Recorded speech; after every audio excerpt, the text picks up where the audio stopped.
Државната изборна комисија разреши 2 избирачки одбори од 2 избирачки места во Шуто-Оризари, откако Управниот суд ги поништи резултатите од гласањето по тужбата на движењето Одлучно за промени, која поднесе против решението на ДИК. Од комисијата го повика обвинителството ова да го смета како информација под опрен глас против членовите на овие 2 избирачки одбори.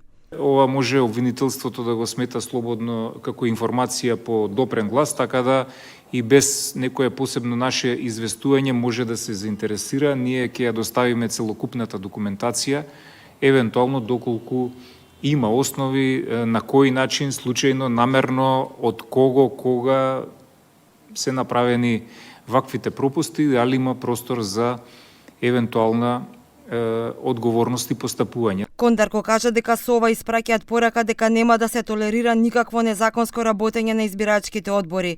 Покрај што ќе се разрешат одборите, од ДИК кажа дека по расветлување на фактичката состојба треба да ги известат и работодавачите, бидејќи лицата се јавни службеници вработени во јавен сектор.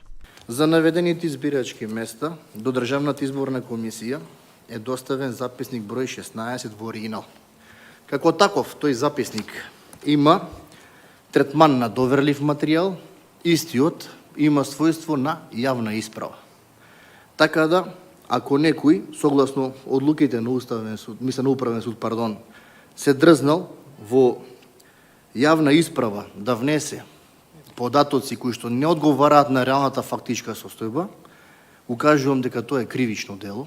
Нови членови на избирачките одбори на избирачките места 2962 и 2966 во Шуто-Оризари ќе се назначат на утрешната седница на ДИК, откако ќе се дочекаат сите одлуки на Управниот суд. Тие ќе бидат од други општински одбори каде е завршено гласањето. Од комисијата за утре најавија и целосни конечни резултати, каде ќе има гласање во втор круг, каде се завршени изборите во прв круг.